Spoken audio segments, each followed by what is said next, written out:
So, yun po yung topic po natin ngayon na ating pagninilay-nilayan. Very short lang po ito. So, where do I belong? So, ang pinaka main text po natin is from the book of Matthew, chapter 24, verses 45 to 47. So, kung mapapansin natin, yung series ng mga pinag-aaralan natin is about sa servanthood, sa pagiging alipin. So, alam po natin ano yung, kung ano ang servant. So, i-define ko lang po ng very simple. Sabi niya, a servant is a devoted, helpful follower or a person who performs the duties for others. In short, a tireless servant of God.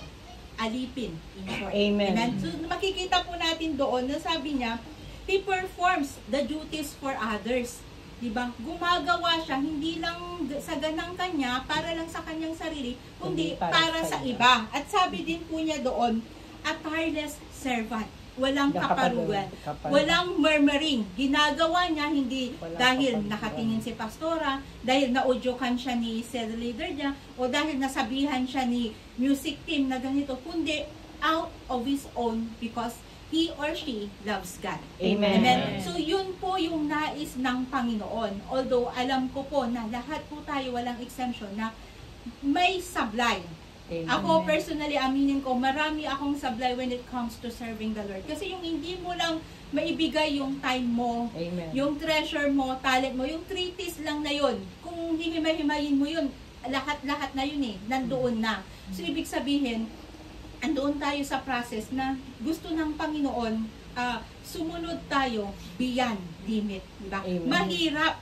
Diba? Pero pag humingi naman tayo, skies is the limit. Pero pag nag-serve tayo, beyond the limit. Minsan nga, ginagawa nating trompo ang Panginoon, maya't maya, kakahingi mo pa lang. Tapos sabihin mo, Lord, yung anak ko may sakit, pagalingin mo. May problema. Lord, yung ganito, yung ganyan. Minsan nga, inuutusan mo pa ang Panginoon natin.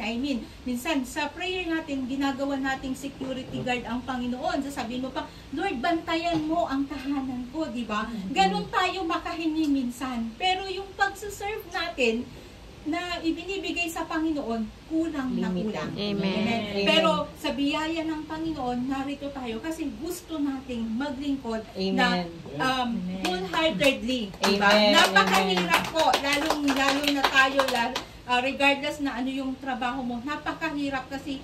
Pero kung nandyan si Jesus sa puso mo at natanim sa'yo, everything will be okay. Amen. Diba, naalala nyo, sino dito yung siguro yung mga kapanahunan ko, mas ahead sa akin, diba? Meron tayong mga idols before, sa PBA, sa mga artista, diba? Hindi kayo relate? So parang, diba, ako kasi noon, nung kapanahunan ko, parang ang tanda na, no? Yung gustong-gusto ko ang Ginebra. Die hard Ginebra fan ako. At crush ko po si Vince Season. Sorry, Teddy. Crush ko po si Vince Season. So, every time na may laro ang Ginebra, ay, kahit exam ko yan, hindi muna ako magre-review, mapanood ko lang yung laro. Tapos pag naka-trip, kasi trip and shooter si Vince Season noon ay talaga, nakikipag-una doon sa mga kalalakihan sa amin. So, sabi ko, ano kaya, even din sa mga artista, diba? Ano kaya kung ganun din po tayo? Yung nakikipagsiksikan ka, ipagpapalit mo yung ginagawa mo para lang makapaglingkod ka sa Panginoon. Amen. Diba? Amen. So, alam po natin na in the long run, kailangan yun po ang mangyari at yun ang ninanais po ng ating Panginoon. Amen? So, Amen. Meron po ako ditong sinulat, 3 types of servants. 3 klase ng servants. Kaya nga ang topic natin is, where do I belong? Lahat naman tayo nagsiserve. Sabi mo, oo, naguhugas nga ako ng plato. It's a kind of serving. Oo, nasa music team ako. It's a kind of serving. Nag-ano ako sa social media. It's a kind of serving. Pero, meron pa rin category base sa hinihingi ng Panginoon. And meron pong 3. Unang-una is the obligated servants. Obligated servants are those servants who are serving the need of the church but have a thinking at the back of their mind. Ibig sabihin, nagsuserve sila na obligado lang sila kasi sinabihan sila ni pastora, sinabihan sila kung sino mang konsyupulato, maaring may nag-chat sa kanya, may nag-message. Sabi niya, sis, namimiss ka na sa church. Kailan ka ba pupunta? Kailan ka ba? So, because nasabihan siya, na obligado siya, na oblige siya, na umaten, so umaten siya. Ay, dati ang hinahawakan niya, meron siyang certain ministry pero hindi na niya nagagawa. Pero dahil naobliga siya ni pastora o kung sino man na Poncio Pilato, pumunta siya. Amen. Minsan ganun din po tayo eh. 'Di ba? At some point in our life na sa ating journey as a Christian, nagiging or naranasan natin kung naging tuloy-tuloy na tayo, nagiging obligado tayo, nagiging obligated servants na lang po tayo. Wala na yung joy sa ating mga puso. And then maaari naman na obligated servants, pwede din i-classify yung sorry po, nakikita lamang tuwing anniversary. Nakikita lamang tuwing may kainan sa church. Masakit po, pero yun yung katotohanan. Yung kumbaga, andoon lang siya pag may party. Stomach progress, pag party, makikita siya. Pero yun yung katotohanan. Huwag pong magtatampo. Sana nandito po yung mga iba nating kapatid para lahat po tayo ay maging eye-opener. Yun, kung isa po tayo sa ganun na nandoon lang tayo, isa po tayong obligated servant. Naglilingkod ka, uma-attend ka, or tumulong ka kasi anniversary ng church. Tumulong ka kasi may water baptism. Pero after ng water baptism, wala ka na. Nawala ka na. Babalik ka lang ulit kung Christmas party. Yehey! May gift giving, di ba? So, ganun po yung isa sa mga uri ng servant which is obligated servants. Yung, in short, sa madaling salita, is napipilitan lamang. At ang talata po natin dyan is from the book of Luke 17:10. Yan, meron po na tayo. Lucas 17, chapter 10, verses 17 to 20. 10:17. Lucas 10, chapter 17. Ay, no, sorry. Lucas 17:10. Yun lang pala, sorry. Lucas chapter 17:10. Okay. So, sabi po niya dito, ganun din naman kayo, kapag nagawa na ninyo ang lahat ng inuutos sa inyo, sasabihin ninyo, kami mga aliping walang kabuluhan, tumutupad lamang kami sa aming mga tungkulin. Amen? So, ibig sabihin, dahil nakabound lang tayo dun sa tungkulin mo. Kasi inassign ka ni pastor, inassign ka ni pastora na ikaw ang head ng ushering. Kaya, gagawin mo lang yun dahil na-assign ka. Yun po yung isang servant, which is the obligated servant. And then number 2 po is the prideful servants. Ito po yung isang klase ng paglilingkod nating mga Kristiyano na napaka-dangerous. Napaka-delikado. Bakit? Sabi niya dito, are those who have excessive love of owns excellence, on owns excellence. Ibig sabihin, ako ang magaling. Kung wala ako dyan sa live stream, walang gagawa ng decoration. Kung wala ako dyan sa live stream, sintonado silang lahat. Amen? Kung wala dyan sa live stream, hindi gagana yung nila dyan, yung mga instrumento nila. O kung wala ako dyan sa live stream, walang buhay.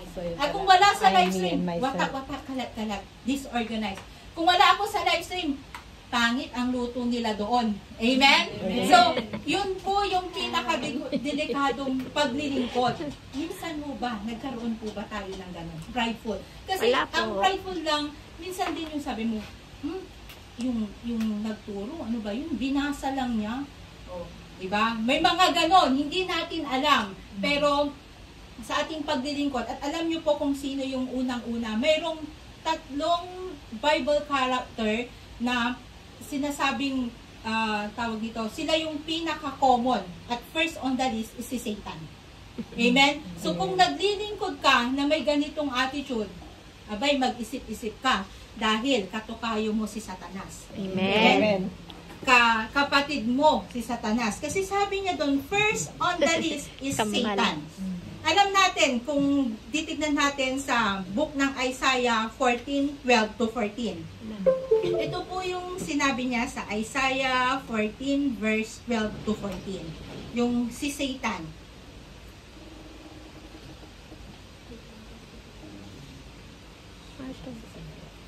14. Isaiah 14 verse 12 to 14. O maninig.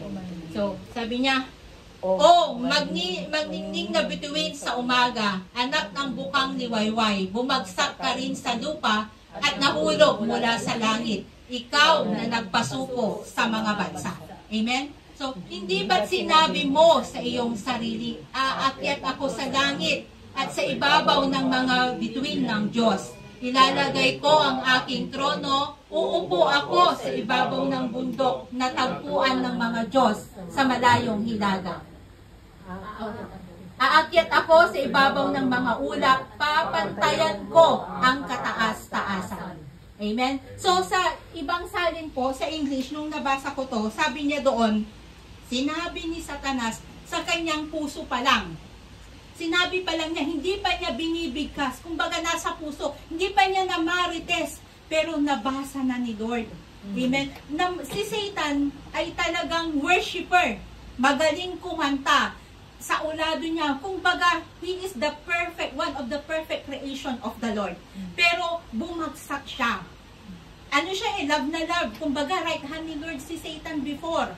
Pero dahil pumasok ang spirito ng pride sa kanyang puso, na gusto niyang pantayan ang Diyos, hindi naman po pwede. Kahit sino, walang, di ba sabi nga ni Pastora nung nakaraan, maging maingat tayo kapag sinabing kapantay niya o siya ang Diyos na sinugo. Di ba? Wala po kasi, Acts 4:12, no other name given on earth or in heaven. Only the name of Jesus Christ that we should bow down. Amen? So si Satan po, ganun po siya. Magaling kung sa magaling. Kung i-rate natin 100%, hanggang sa ngayon, sa ulado, talo pa nga tayo ni Satanas eh. Di ba? Sabi niya sa Matthew 4:4, nasusulat, sabi niya. Di ba? Sabi niya doon yung about sa tinapay. So tayo kaya, pwede ba nating may isa ba tayong verse man lang na kapag may nakasalubong tayo doon, nasusulat, o baka yung pagsisharean ba natin, siya pa ang magsabi sa atin na, anong talata ang alam mo. Amen? Amen. So kailangan, maging yung attitude ni Satan, wag po nating magaya. Amen? Which is the prideful servant. Kasi minsan kapag puring-puri ka na sa church, medyo humahangin na eh. Medyo lumalaki na yung ulo mo, di ba? Baka. Hindi mo pa minamarites, pero basang-basa na ni Lord. Amen. Nasa puso mo pa lang na, papalitan ko si Pastora balang araw. Kasi hindi na karapat dapat si Pastora, o yung worship leader, hindi na po pwede. Sumisemplang na eh. Papalitan ko na siya. Iniisip mo pa lang, pero basa na ng Panginoon. Amen. Amen. So sa paglilingkod po mga kapatid, pantay-pantay tayo. Kasi sabi po doon, kung wala ang paa, di ba, hindi mo siya matatawag na perfect creation. Amen. At hindi, nakakita na ho ba kayo, di ba? Nakakita na po tayo ng Pinay. Anong itsura? Di ba? Hindi po maganda. Ganun din po ang iglesia. Kahit tagahugas lang dyan ng pinggan o yung pinakalis na ginagawa niya, he or she is still the biggest part of the church. Iisa po tayo mga kapatid. Kaya dapat wag manahan sa puso, sa buhay ng bawat isa sa ating paglilingkod ang Satan sa attitude. Amen. Kasi napakahirap po yung kapag pumasok na, ang spirito ng pagmamataas, ang pride. Kasi pride will lead to your downfall, di ba? So, anong nangyari kay Satan? Bumagsak. At inaw, si Satan ay nasa lupa. Nandyan, bumubulong-bulong sa'yo. Nandyan sa mga kapatid natin pala dito. Di ba? Pinapaypayan ka niya, may nagpipreach dito, pinapantayan ka. Matulog ka na, sis, kasi bukas may pasok ka. Sis, yung niluluto mo, naiwan mo. Di ba? Nagkaka-disturbing, nagkakaroon ka na ng disturbing spirit. Ganon. Yung mga aliporis ni Satan, yung mga kampo niya, kasama niyang bumagsak. Sila ngayon yung nagkakalat ng lagim. Pero wala po silang magagawa because they are defeated. 2,000. Kumbaga, shadow na lang yun. Kumbaga, ano na lang yun eh. Yung buntot-buntot na lang yan. Hindi na siya makagalaw eh. Kasi he was defeated. Kung makikita natin, di ba, nung the passion of the cross, nung pinako ang Panginoon, yung dumaan sa likod ng Panginoon, kung napansin nyo, actually, he was Satan itself. Then, kung mapapansin po natin yung movie na gano'n. So, wala na. Satan is powerless. Pero, nagkakaroon lang siya ng power pag in-entertain mo siya. Kasi, nanghina ka na. Kasi, pumasok na ang spirito nga ng Satan's effect, which is the pride. Amen? So, kailangan, wag po tayong magmalaki. Kung ikaw man ay puring-puri sa ngayon, stay humble. Amen? Yeah, gawin mo to ng out of your compassion for the love of God. Amen. At hindi yung dahil para lalabgifan ako ni Pastora. Para sasabihin ni Pastora, isi-share niya doon na, ay ako si ganito, ganyan, di ba? So, hindi po, naglilingkod po tayong lahat sa Panginoon. Hindi po kung kanino. Amen? So, number 2 po is si King Saul. So, si King Saul po is ang pinaka-una-unahang hari ng mga Israelites na inanoint po ni Samuel. So, basahin ko lang po sa inyo.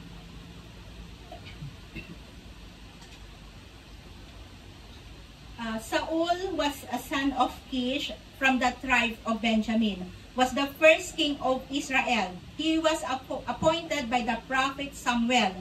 Prior to Saul's appointment, judges served as the leader of the Israelites. Saul and Jonathan, his son, lead the Israelites' armies to defeat the Palestine and the Hellenistic people. So, ang pagkaka-appoint po kay Saul ay dahil sa Panginoon. As sinabi ng Panginoon kay Prophet Samuel. So, during the reign of Saul, talagang mighty king siya. So, at siya yung kauna-unahan ding na-appoint. Kaya lang, bakit din nagkaroon ng downfall si King Saul? Kasi nga, nagmalaki na siya kasi every battle niya, panalo siya eh. Tapos, na-break niya kasi yung utos ng Panginoon, yung tinatawag na ban, which is the BAN, nasabi po kasi ng Panginoon, pag nalupig niya, wala siyang ititirang buhay kahit isa. Wala din siyang kukunin sa mga ari-arian ng nalupig niya. Pero natempt siya. Hinayaan niyang malupig, pero iniwan niya yung si Haring Akag. At sinama pa niya. At kumuha pa siya ng mga flax, kung ano-ano. So, ibig sabihin, nagkaroon siya ng temptation. Amen? So, sa paglilingkod din, maaring pumapasok din ang temptation sa atin. Amen? Sabi ng Panginoon sa'yo, ito, wala kang itatago. Pero, natututo tayong magsilid minsan, di ba? So, yun po yung nangyayari kay Saul na, so sabi ng Panginoon, ay, masyado akong nalungkot sa'yo, Saul. Kasi binigyan kita ng utos, pero hindi ka sumunod. Minsan kasi tayo, pag magaling na tayo sa paningin natin, hindi na po tayo nasunod. Hindi na po natin naririnig ang sinasabi ng Panginoon. Minsan, gumagawa na tayo ng saganang atin. Pero ang nais po ng Panginoon, kung ano yung mandatos, ano yung duties na binigay sa'yo, yun ang lakaran mo. So, mababasa pala po natin yan. Hindi ko na po babasahin kasi masyado pong mahaba. From the book of 1 Samuel 15 verses 1 to 33. Amen? So, mahaba po siya. Pag nilay-nilayan nyo na po. At alam nyo po kung paano namatay si King Saul.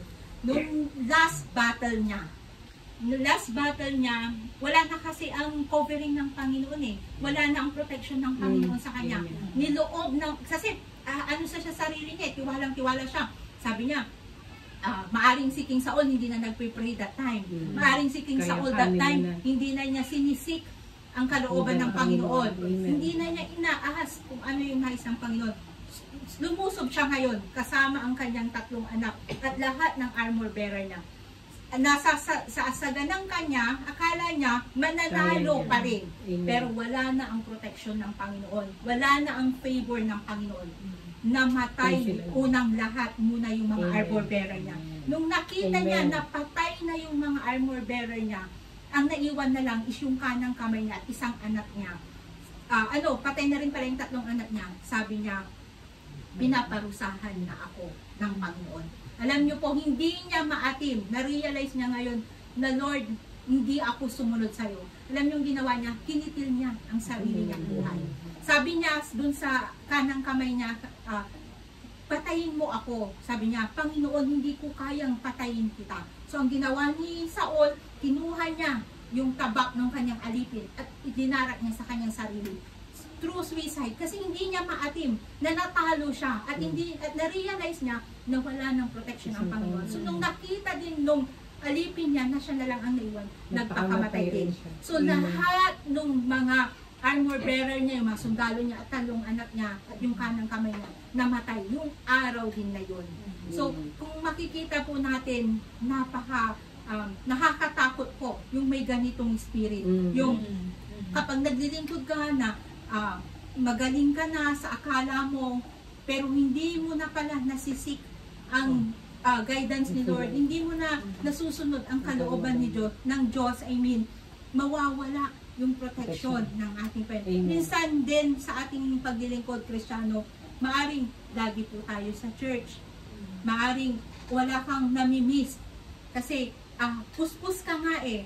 Pero ang puso mo kaya, gaano po siya kalinis sa harapan ng Panginoon? Wala mo bang bahid lang ng katiting na nadungis na sinasabi niyang parang ako yung magaling. Ako lang.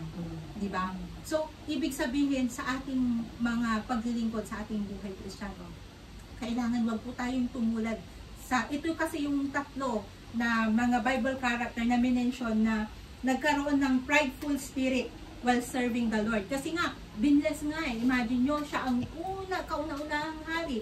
Tapos, ang Panginoon pa, ang humirang sa kanya through Prophet Samuel. Diba? Kumbaga, nagkaroon na sila ng, ako na yung magaling.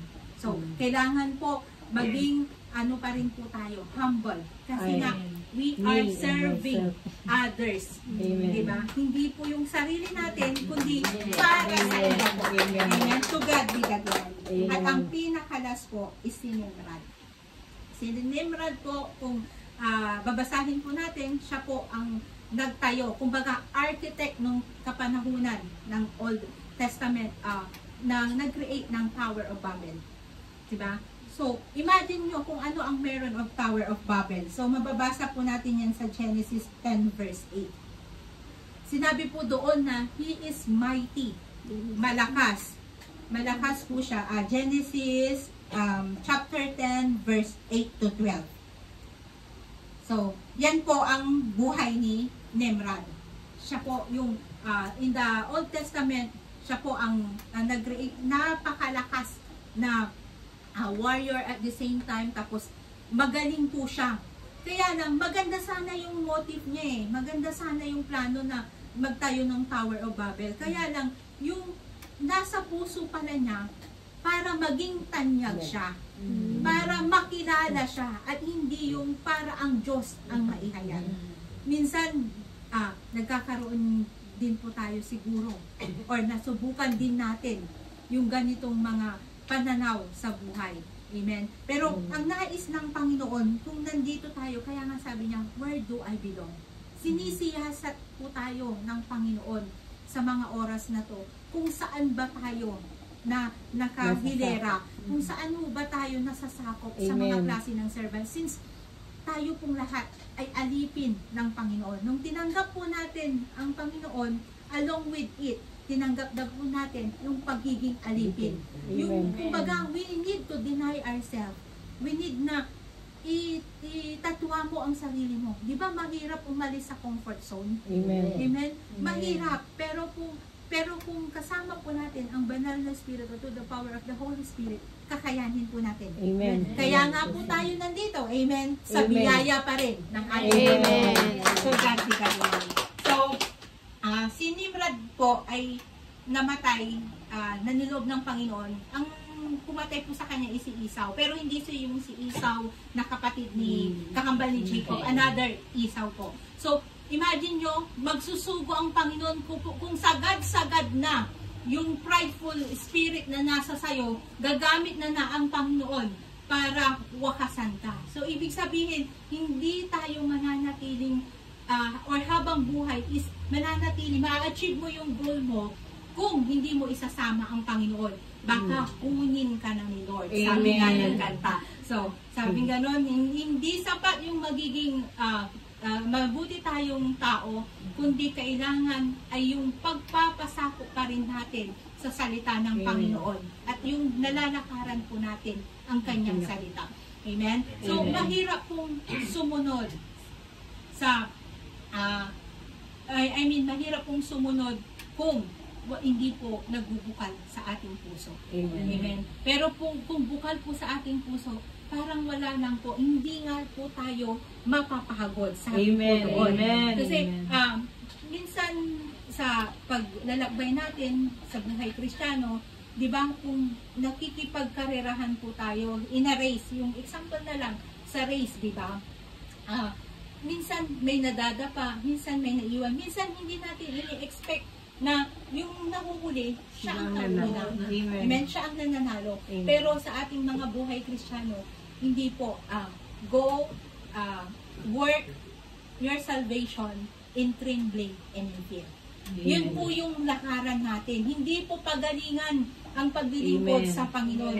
Hindi po patagalan ang paglilingkod sa Panginoon. Kasi sabi nga doon sa Matthew, Panginoon, nagpalayas po kami. So, ibig sabihin, matagal ng Kristiyano yun kasi nagpalayas na siya ng demonyo eh. Pero nung sagot ng Panginoon, stay away from me. Hindi kita kakilala. Amen. So, gusto ba nating marinig yung mga katagang yun? Lord, 7 taon na ako sa live stream. Hindi kita kilala. Sino ka? Gusto ba nating marinig yun? Kasi may nakita ang Panginoon sa ating puso. So, hindi po nasusukat mga kapatid yung paglilingkod, gaano ka katagal, gaano ka kabago. Nasusukat mula sa ating mga puso. Amen. So, yun po ang pinakalas doon sa 3 characters. At yung number 3 po is yung purposeful and faithful servants. These servants manages the owners of the resources for the benefit and advancement of the owner's agenda. So makikita po natin yan sa James 2 verses 14 to 17. Purposeful and faithful servants. So, where do I belong? Where do I belong? Dapat nandun po tayo sa number 3. And faithful servant. Ibig sabihin, my purpose, faithful ka. Amen. So, ibig sabihin, yung faithful, mananatili hanggang wakas. Amen. Amen. So, excuse me po. So, meron pong kwento, yung isang Kristiyano, tapos ang kalaban niya is si Satan. Yung mga nakaranas na po ng encounter, alam nyo na po ito na kwento, or narinig nyo na. Ngayon, 2:14. Ngayon, yung James 2 verses 14 to 17. Ngayon, may isang Kristiyano. Kalaban niya ngayon sa Satan sa palaro. So, hindi niya alam na si Satan ang kalaban niya. So, on the race, siyempre, yung si Kristiyano, si Satan, tsaka may isang referee. So, habang sa palaro, sabi niya, nakita niya, naku naman, ang laki-laki nitong kalaban ko, paano ko to pagtatagumpayan? Paano ko to tatalunin? Isang hakbang pa lang niya, 10 takbo ko na, 10 hakbang ko na, paano ba? Sabi niya, susuko na ata ako. Sabi niya gano'n. So, sabi ng referee, yung nag-host, sabi niya, on your mark, ready, set, go. Sabi niya, wait, sabi niya, ayoko na, panalo na siya. Eh, hindi mo pa nasusubukan, sabi ng referee sa kanya. Sabi niya, hindi, kasi tinignan ko, ang tangkad-tangkad niya, ang laki-laki niya, eh, ano ako sa kanya, sabi niya, subukan mo. Sabi niya, di ba, nagtitiwala ka sa Diyos mo? Di ba may Jesus ka? So, ibig sabihin, lumakas ngayon yung Kristiyano. Siguro, maaring yung Kristiyanong yun, nakalimutan niyang mag-pray. Maaring yung Kristiyanong yun, hindi na siya nakakadalo ng church. Maaring yung Kristiyanong yun, dumadalo nga, pero nakikinig, pero pinapalabas niya, hindi niya sinasabuhay. So, naalala niya ngayon, oo nga pala, may Kristo ako. Sabi niya, I have overcome the world. Yun yung naalala niya. Mabuti na lang kanyo at may nariting pa sa kanyang isip. Paano na lang kaya pag walang nariting? Nariting sa kanyang isip. Siguro, nung time na yun, nakinig siya kay Pastora. Paano pala pag wala, hindi, natulog pala habang nasa church. Hindi wala na. So sabi niya, I have the, napagtagumpayan ng Panginoon ko.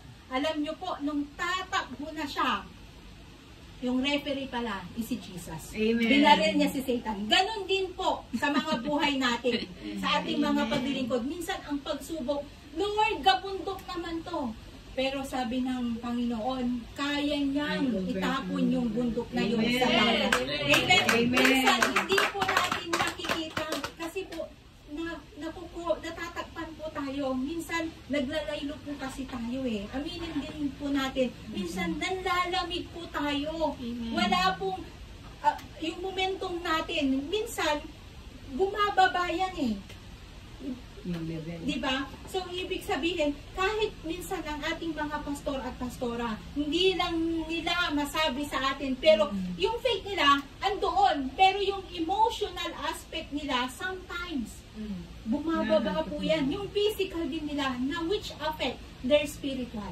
Amen? So, tayo pa kaya kung hindi tayo babad sa presensya ng Panginoon. Sigurado po, ganun din po tayo sa Kristiyano yun. Baka po pag tinanong tayo, wala po tayong masabing verse. Baka po, tinanong ka, ay nung napag-aralan nyo nung linggo, di ba nandoon ka, nakita ko nga, nakapag-selfie ka pa. Ay oo, pero hindi ko naalala kasi busy ako nagsiselfone that time eh. O, di ba? Eh, ba't nandoon ka? O, syempre kasi, ano ako eh, Christian ako eh. Tapos, kailangan kong mag-church kasi sinabihan ako na hindi na ako nag-church. Diba? Minsan, may mga ganong bagay. So, wag natin pong ugaliin. Lahat naman po tayo, walang perpekto. Pero sa biyaya po lagi ng ating Panginoon. Marami po tayong shortcomings, pero inuhod po natin lagi sa paanan ng Panginoon. Pero, wag din naman po natin gawin na mamuhay po tayo kasi we are living by God's grace, we are living by God's mercy, na araw-arawin na, di bali, patatawarin ako ng Panginoon o bukas gagawa ka na naman. Hindi po, kailangan mag-exert po tayo ng effort na mapagtagumpayan po natin yun. Kasi sabi nga po ng Panginoon, di ba, dun sa babaeng nagkasala, sabi niya, o pinatawad kita, pero wag mo nang gawin ulit o wag mo nang babalikan. So yun yung nais po ng Panginoon sa atin na ang paglilingkod natin mga bilang Kristiyano ay nandyan yung mga pagsubok, nandyan yung mga struggle, nandyan yung mga lahat na nang pwede nating isipin. Unang-unang ang gagamitin na pagsubok sa'yo ang yung makasabuhay. Especially kapag hindi pa po yan nakakilala sa Panginoon. Amen. Yan ang magiging basher mo. O, di ba? Lalo na kapag kunwari ang asawa mo is hindi mananampalataya. Mag-church ka. Lagi ka nga nag-church pero wala pa rin pagbabago sa'yo. Mabunganga ka pa rin, hindi mo pa rin siya masikaso, sasabihin sa'yo ng asawa mo na magiging basher mo. Ayan ba ang natutunan mo sa church? Ganyan palang itinuturo sa church. O, kasi nakita ka niya, may pa-hallelujah, hallelujah ka, praise the Lord. Kita niya kasi nag-live si Ate Rose eh. Friend niya pala, si Ate Rose. Ikaw, nasa Pilipinas siya, hindi mo man lang siya makumusta. Hindi mo man lang, bago kang mag-church, hindi mo man lang siya maipag-pray, hindi mo lang masabi sa kanya, sweetheart, darling, pray muna tayo, di ba? Ang nakita mong umiinom siya, mag-church, ano ba yan, iinom ka na naman, ganyan, ganyan, ganyan. Sunod-sunod na, armalite na yung mo, walang tigil, tapos may, pa sa, yun, sintrong ni Judas, yung lakas ng putok sa dulo. Wala talaga, hindi mo mawiwin ang asawa mo. Ganun po yun. So, kailangan po, kapag tayo po ay nag-church na, kakitaan po tayo ng pagbabago. Amen. Although minsan, maaring yung sumasabit, nagkakasaltik-saltik po tayo. Sino ba? Tumatawa si Teddy.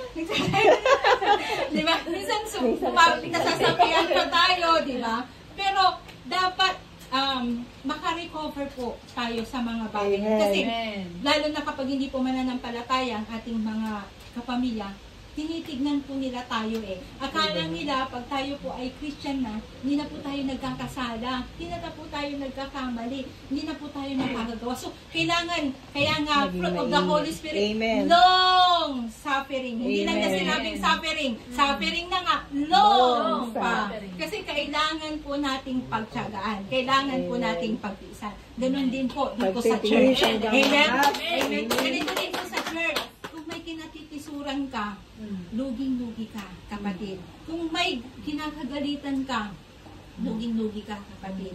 At kung dito din sa church ay nagkakaroon ka ng envy sa ka-churchmate mo, envy in Tagalog is inggit. Inggit. Tama? Nagkakaroon ka ng inggit sa ka-church mo. Wala po tayong mapapala.